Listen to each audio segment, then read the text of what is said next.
Hello and welcome back to the Trading Academy. I'm Xiaoling, and in today's video we'll be taking a look at some of the things you should be aware of when dealing with shield operators.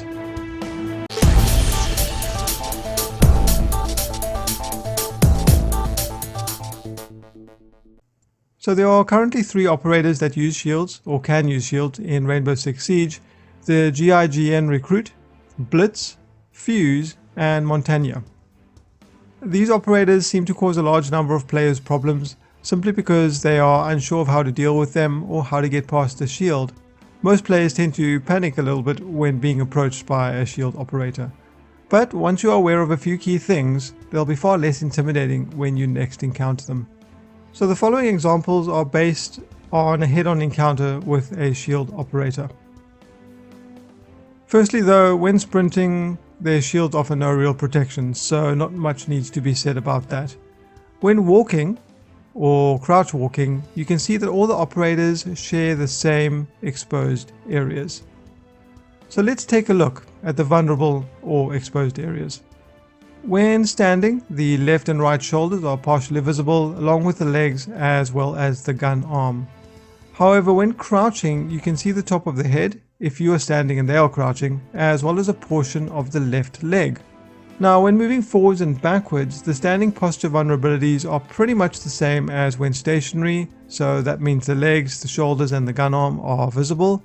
However, when crouched walking, you can see that the left leg is no longer exposed out to the side, but the feet become visible, along with the top of the head if you are standing, of course, and they are crouching. Shield operators move relatively slowly and also make a lot of noise, so you should know where they are, and if you have a good knowledge of the map, you should be able to flank them and outmaneuver them. When strafing, you can see their legs stick out to the side. Getting a clean shot off while they are moving is difficult, but not impossible. More often than not, a few hits to an exposed area will make them think twice before rushing towards you. If they are moving forward, you can lie prone. It'll make it easier to get those foot shots and make you a smaller target. But be careful, you turn slowly, and if you need to make a run for it, it takes a little while for you to get up, and they could decide to aim down sights and shoot you in the head. Alternatively, if you see shield operators lying prone, which is definitely not a common sight, but it does happen, don't try to shoot them in the back. The shield is still effective even when it's not in front of them. Go for the legs, the sides, or the head.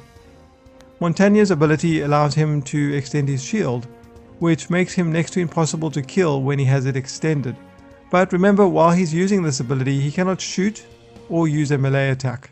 However, if you're standing slightly to the right of him, as you can see in the video, you will be able to shoot the bag that is sticking out on the side, that's to your right. If he does shift across, so the bag is out of your sight, you may be able to get a shot off at his shoulder on the opposite side, that's to your left. Finally, moving on to Blitz's ability to blind you. The ability has a limited range, so you have to be pretty close for it to take effect. If you are in the outer ring of the AoE, it'll only partially affect you, but you can still see enough to react. However, like a flashbang, if you are in the core of the AoE, you will be blinded no matter what direction you are facing.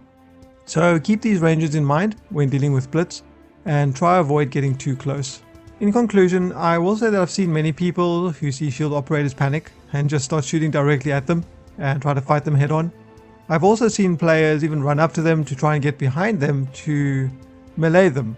Although this is of course possible, remember that a shield operator can also melee you as well to bash you with his shield.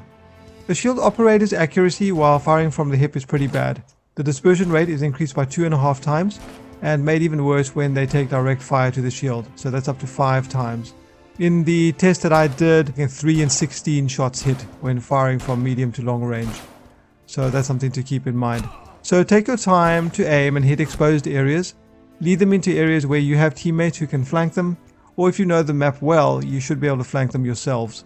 It's generally never a good idea to do a head-on firefight with a shield operator, especially if they are not alone. But as I mentioned earlier, nothing will deter a shield operator from charging at you more than getting hit in a few exposed areas and taking some damage. In almost all cases, it will make them doubt the security of the shield and become more defensive. These are just some of the things I recommend. I'm not saying that it's not possible to kill a shield operator in a head-on encounter. It is, but it is risky as well. What kinds of tricks and tactics do you guys use against the shield operators? As usual, if you have any questions or comments, let me know in the section below. If you enjoyed the content, don't forget to share and subscribe to see more. And this will probably be the last video of 2015. So I just want to wish you all a great new year as we welcome in 2016. And thank you for all the support during this year. I've been Xiaoling. Until next time.